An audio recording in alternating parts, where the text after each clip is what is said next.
Israel को सालेह अल अरूरी की शहादत की भारी कीमत चुकाना पड़ेगी। लिबनानी मुजाहिदीन की तंजीम हिजबुल्लाह के सरबराह हसन नसरुल्लाह का सालेह अल अरूरी की शहादत पर इजहार अफसोस और इसराइली जारहियत की मजम्मत। हमें जंग या किसी नए महाज पर कोई खौफ नहीं। इसराइल हमारे नए हमलों के लिए तैयार है। ईरान में जनरल कासिम सुलेमानी की बरसी की तकरीब में बम धमाके, 103 अफराद जाम बहक, 200 जख्मी हो गए। बरसी की तकरीब में हजारों अफराद शरीक थे। धमाके ईरानी शहर किरमान के कब्रिस्तान के करीब हुए। कासिम सुलेमानी की चौथी बरसी मनाई जा रही थी। दहशतगर्दी के वाक़े पर सुप्रीम लीडर आयतुल्लाह खामनेई की शदीद मजम्मत। ईरान में आज यौम सोग मनाने का ऐलान। पाकिस्तान में सियासी और समाजी शख्सियात की ईरान में बम धमाकों की शदीद अल्फाज में मजम्मत। वज़ीर आज़म अनवारुल हक काकड़ की शुहदा के दर्जात की बुलंदी के लिए खुसूसी दुआ। वज़ीर आज़म के मामले खुसूसी हाफिज ताहिर अशरफी ने भी ईरान में हालिया दहशतगर्दी की मजम्मत की। गम की इस घड़ी में ईरान की हुकूमत और आवाम के साथ हैं। हाफिज ताहिर अशरफी, ईरान में जानी नुकसान पर दिली अफसोस हुआ। जख्मियों की जल्द सेहतयाबी के लिए दुआ गो हैं अमीर जमात इस्लामी सिराजुल हक। पेशावर हाईकोर्ट में 12 घंटे गुजरने के बाद जरताज गुल को हिफाजती जमानत मिल गई। अदालत ने 2 सफ़ात पर मुश्तमिल मुख्तसर फैसला जारी कर दिया। 13 जनवरी तक राहदारी जमानत मंजूर की जाती है। दरख्वास्त गुजार 13 जनवरी तक मुतल्लिका अदालत में पेश हो जाए। मुख्तसर फैसला। Chief justice Peshawar high court justice Ibrahim Khan ने पुलिस को गिरफ्तारी से रोक दिया। एक खातून के लिए इतनी नफरी तैनात की गई। किसी को इंसाफ नहीं दे सकता तो मुझे मुस्ताफ़ी हो जाना चाहिए। हमारी ये रिवायत नहीं किसी खातून को गिरफ्तार करें। चीफ जस्टिस के रिमार्क्स। पीटीआई रहनुमा जरताज गुल 22 मुकदमात में राहदारी जमानत के लिए अदालत पहुंची। पुलिस की भारी नफरी गिरफ्तारी के लिए अदालत के बाहर मौजूद रही। मैं 9 मई के वाकयात की माफ़ी मांगती हूँ। मेरा घर तोड़ दिया गया। पता नहीं इलेक्शन लड़ रही हूँ या जंग। इंसाफ दिया जाए, जरताज गुल का मुतालबा गुफ्तगू के दौरान अबदीदा हो गई। मुस्लिम लीग नून और तहरीक इंसाफ को इलेक्शन लड़ने के लिए कानूनी मुश्किलात हैं। मुझे मुश्किल लगता है कि अदालती किसी को अहल और किसी को नाअहल करें। दोनों अहल होंगे या दोनों नाअहल होंगे। लाहौर से इलेक्शन लड़ रहा हूँ, किसी में हिम्मत है तो मुझसे मुकाबला करे। मियाँ साहिब को बेहतर लगे तो लाड़काना से आकर लड़े। शरीफ खानदान को जनरल ज़ियाउल हक और पीटीआई को फैज़ हमीद ने मुसल्लत किया। दोनों जमातें अशराफिया की नुमाइंदा हैं। हमारा मुकाबला महंगाई और बेरोजगारी से है। बिलावल भुट्टो की लाहौर में मीडिया से गुफ्तगू। पीपल्स पार्टी की सेंट्रल एग्जीक्यूटिव कमेटी का इजलास। बिलावल भुट्टो की बतौर वज़ीर आज़म उम्मीदवार की मंजूरी। पीटीआई से बल्ला फिर छिन गया। तहरीक इंसाफ से बल्ले का निशान वापस लेने का फैसला बहाल। पेशावर हाई कोर्ट ने इलेक्शन कमीशन का 22 दिसंबर का फैसला बहाल कर दिया। हुक्म इम्तना वापस। इलेक्शन कमीशन की दरख्वास्त मंजूर कर ली गई। सुप्रीम कोर्ट कह चुकी है इलेक्शन के मामलात में दखल अंदाजी नहीं होनी चाहिए। अदालत का काम कानून की तशरीह करना है। अदालत से बाहर क्या हो रहा है इसमें हमारा ताल्लुक नहीं। इलेक्शन कमीशन खुद जुडिशल अथॉरिटी है, वो सुप्रीम कोर्ट जा सकता है। समाअत के दौरान जस्टिस एजाज खान के रिमार्क्स।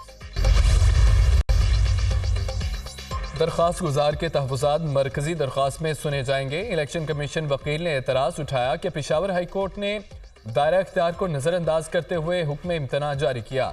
ईसीबी वकील ने कहा है कि जो मुकदमे में मरकजी फरीक है उसको सुने बगैर हुक्म इम्तना जारी हुआ। वकील ने कहा दरख्वास्त गुजार को दिया जाने वाला अबूरी रिलीफ पूरे मुकदमे पर असरअंदाज हुआ है। फरीकैन के दलाइल सुनने के बाद अदालत हुक्म इम्तना को वापस लेती है। इलेक्शन कमीशन आइन और कानून के मुताबिक इंतखाबात का इनकाद करे। सुप्रीम कोर्ट भी अपने फैसलों में साफ और शिफाफ इलेक्शन के इनकाद का हुक्म दे चुकी है। पेशावर हाई कोर्ट का तहरीरी फैसला। तहरीक इंसाफ का पेशावर हाई कोर्ट के फैसले के खिलाफ सुप्रीम कोर्ट जाने का ऐलान। कभी उम्मीद है कि मामले को सुप्रीम कोर्ट ही हल करेगी। सुप्रीम कोर्ट बल्ले का निशान बहाल नहीं करती तो हर उम्मीदवार आज़ाद लड़ेगा।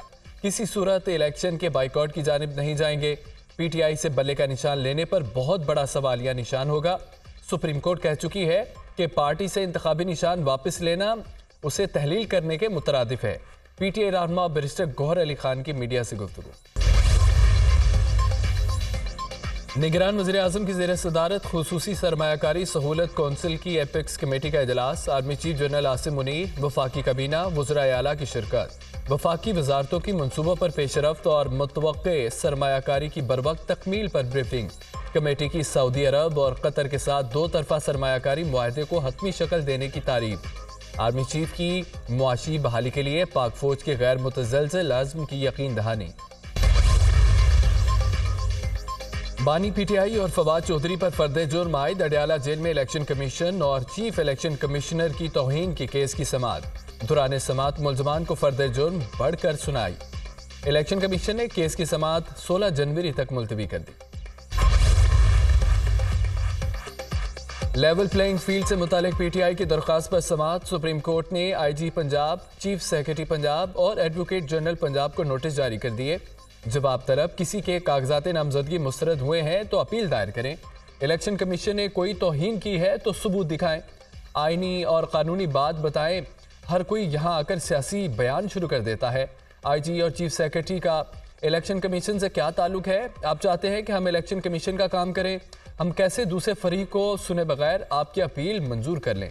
आपने 2013 के इलेक्शन में भी इल्जामात लगाए, अदालत ने तब भी वक्त ज़ाया किया, कोई ठोस इल्ज़ाम न निकला। चीफ जस्टिस के रिमार्क्स। 35 पंचर वाली बात इसी अदालत में हुई थी। अदालत ने कहा था कि मुनज़्ज़म धांधली नहीं हुई। इस मामले का आज के हालात से क्या कोई मुवाज़ा नहीं।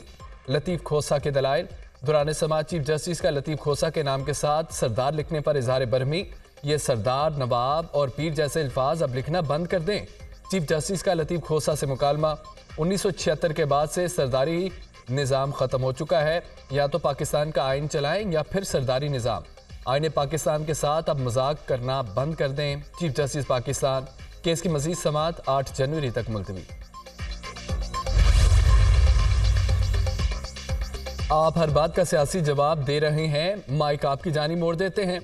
आप पीटीआई की सियासी तकरीर कर लें, इलेक्शन कमीशन की बात करें। हम रोजाना तो आपका केस नहीं चला सकते। तकनीकी तौर पर यह मामला लाहौर हाई कोर्ट को देखना चाहिए था। चीफ जस्टिस का वकील लतीफ़ खोसा से मुकालमा। मौजूदा चीफ इलेक्शन कमिश्नर आपने ही तैनात किया था, हमने नहीं। मसला यह है कि कोई भी अपनी जिम्मेदारी लेने को तैयार नहीं। हमारा 22 दिसंबर से सख्त कोई और ऑर्डर नहीं हो सकता। आपने इसके बाद इलेक्शन कमीशन को कोई शिकायत की हो तो बता दें। चीफ जस्टिस के रिमार्क। क्या आप इन्हें लेवल प्लेइंग फील्ड दे रहे हैं? जस्टिस मियां मोहम्मद अली मजहर का इलेक्शन कमीशन हुकाम से इस्तफसार। उनकी हर शिकायत को हमने मुतलका अथॉरिटी को भेजा, जहां कानून के मुताबिक इस पर फैसले हुए। डीजी लॉ का जवाब। कोई भी लापता अफराद के लिए कायम कमीशन से मुत्तमिन नहीं। फैजाबाद धरना केस से लापता अफराद का क्या ताल्लुक है? फैजाबाद धरना फैसले में कानून के मुताबिक एहतजाज के हक की तौसीक की गई है। हैरत है, आप फैजाबाद धरना केस का हवाला दे रहे हैं कि हमारे पास फौज खड़ी है कि हम प्रोटेक्शन देंगे। चीफ जस्टिस पाकिस्तान के जिबरी गुमशुदगियों और लापता अफराद केस की समाअत में रिमार्क्स। मेरे शोहर 2005 में जबरी गुमशुदा हुए। उस वक्त चीफ जस्टिस इफ्तिखार चौधरी ने नोटिस लिया था। आमना जंजुआ का अदालत में बयान। रियासत किस वजह से आपके शोहर को उठाएगी? 18 साल हो गए, हम क्या मदद करें? आज तक किसी ने भी कत्ल गारत से कुछ नहीं पाया। Chief justice Pakistan. रजिस्ट्रार लापता अफराद कमीशन अदालत में पेश। क्या आप सिर्फ तनख्वाह ही ले रहे हैं? चीफ जस्टिस का रजिस्ट्रार लापता अफराद कमीशन से मुकालमा। कितनी मरतबा कमीशन का इजलास होता है? कितनी रिकवरी होती है? जस्टिस मोहम्मद अली मजहर का इस्तफसार। इस माह 46 लोग बाजियाब हुए। रजिस्ट्रार लापता अफराद कमीशन का जवाब। इस्लामाबाद में बैठे बलोच मुजाहिरीन के लिए इस्लामाबाद हाई कोर्ट का बड़ा हुक्म। इस्लामाबाद हाई कोर्ट ने नेशनल प्रेस क्लब के बाहर धरने पर मौजूद बलोच फैमिलीज को हटाने से रोक दिया। बलोच मुजाहिरीन को हरासा न किया जाए। Islamabad high court deputy commissioner और एसएसपी ऑपरेशंस 5 जनवरी को ज़ाती हैसियत में तलब। इस्लामाबाद हाई कोर्ट के जस्टिस मोहसिन अख्तर कियानी ने अहकामात जारी किए। बलोच मुजाहिरीन को हरासा करने के खिलाफ केस की समाअत 5 जनवरी तक मुलतवी। रिटर्निंग अफसरान के फैसलों के खिलाफ अपीलें दायर करने का मरहला खत्म हो गया। एपलेट ट्रिब्यूनल्स में अपीलों पर समाअत। NA 130 से नवाज शरीफ के कागजात की मंजूरी के खिलाफ अपील पर समाअत। अदालत ने रिटर्निंग ऑफिसर को नोटिस जारी करते हुए जवाब तलब कर लिया। NA 15 मानसहरा से भी नवाज शरीफ के कागजात नामजदगी चैलेंज। कराची के हल्का NA 242 से पीपल्स पार्टी के उम्मीदवार ने शहबाज शरीफ के कागजात के खिलाफ अपील दायर कर दी। मरियम नवाज के कागजात नामजदगी मंजूरी के खिलाफ भी लाहौर हाई कोर्ट में अपील दायर। बानी PTI ने भी NA 122 से कागजात नामजदगी मुस्तरद होने के खिलाफ अपील दायर कर दी। NA 89 और 80 के RO के फैसले कलअदम करार। PTI के उमैर नियाजी का नाम उम्मीदवारों की फहरिस्त में शामिल करने का हुक्म समझ नहीं आ रही। RO ने छोटी छोटी बातों पर कागजात क्यों मुस्तरद किए? जस्टिस चौधरी अब्दुल अजीज के रिमार्क्स। इस्लामाबाद के 3 हलकों से PTI रहनुमा शेब शाहीन के कागजात नामजदगी के खिलाफ भी फैसला महफूज। एपलेट ट्रिब्यूनल 10 जनवरी तक अपीलों पर फैसले करेंगे। नून लीग की चीफ ऑर्गेनाइजर मरियम नवाज के असासों की तफसीलात सामने आ गई। NA 119 में जमा कराई गई दस्तावेजात दुनिया न्यूज ने हासिल कर ली। लाहौर के मुख्तलिफ मोजाजात में 84 करोड़ 25 लाख रुपए से ज्यादा मालियत, 1500 कनाल अराजी की मालिक हैं। मरियम नवाज के पास 17.5 लाख रुपए का सोना मुख्तलिफ बैंक अकाउंट्स में और कैश की सूरत में 1 करोड़ रुपए से ज्यादा की रकम मौजूद। 1 करोड़ 22 लाख रुपए मालियत के मुख्तलिफ कंपनियों में शेयर्स हैं। भाई हसन नवाज की 2 करोड़ 89 लाख रुपए की मकरूज भी हैं। मरियम नवाज के पास कोई जाती गाड़ी नहीं और तालीमी काबिलियत MA इंग्लिश लिटरेचर जाहिर की गई। साबिक वफाकी वजीर खजाना सरताज अजीज की नमाज जनाजा इस्लामाबाद में अदा कर दी गई। अजीज व अकारब, सियासी रहनुमाओं और सफ़ीरों ने शिरकत की। गुज़िश्ता रात इंतकाल हुआ था। शुमार मुस्लिम नून के सरकर्दा रहनुमाओं में होता है। मरहूम की उम्र 95 साल थी। कायद नून लीग नवाज शरीफ, शहबाज शरीफ, निगरान वज़ीर आज़म और सदर ममलिकत की जानिब से इजहार ताज़ियत। फैज़ाबाद धरना कमीशन की तहकीकात जारी। शहबाज शरीफ कमीशन में पेश ना हुए। शहबाज शरीफ ने पेश होने से कबल सवालनामा मांग लिया। कमीशन की जानिब से शहबाज शरीफ को 21 सवालात पर मबनी सवालनामा भिजवा दिया गया। लेफ्टिनेंट जनरल रिटायर्ड फैज़ हमीद की जानिब से पेश होने का ग्रीन सिग्नल। साबिक वज़ीर आज़म शाहिद खाकान अब्बासी और लीगी रहनुमा एहसन इकबाल अपने बयान रिकॉर्ड करा चुके हैं। मेरे खिलाफ शिकायत बेबुनियाद हैं। जस्टिस मुज़ाहिर अली अकबर नकवी ने सुप्रीम जुडिशल काउंसिल के दूसरे शोकाज नोटिस पर तफसीली जवाब जमा करा दिया। खुली अदालत में आइनी दरख्वास्तें ज़ेर समात होने के बाद जुडिशल काउंसिल की कार्रवाई बिला जवाज़ है। जस्टिस मुज़ाहिर अली अकबर नकवी का जवाब। सुप्रीम जुडिशल काउंसिल ने जस्टिस मुज़ाहिर अली नकवी को जवाब जमा कराने का आखिरी मौका दिया। जस्टिस मुज़ाहिर अली अकबर नकवी के खिलाफ जुडिशल काउंसिल का आइंदा इजलास 11 जनवरी को होगा। कराची वाले को महंगाई को एक और झटका। नेपरा ने बिजली ₹2.87 फी यूनिट महंगी करने की मंजूरी दे दी। सार्फिन पर 9 अरब रुपए का इजाफी बोझ पड़ेगा। मंजूरी जनवरी ता मार्च समाही एडजस्टमेंट की मद में दी गई। हज पैकेज में 1 लाख रुपए तक की कमी की गई। हज के हवाले से इंतजामात को हतमी शक्ल दे रहे हैं। आज़मीन हज को तरबियत और खिदमत में कोई कमी नहीं छोड़ी जाएगी। हजाज कराम को ज़्यादा से ज़्यादा सहूलियात फराहम की जाएंगी।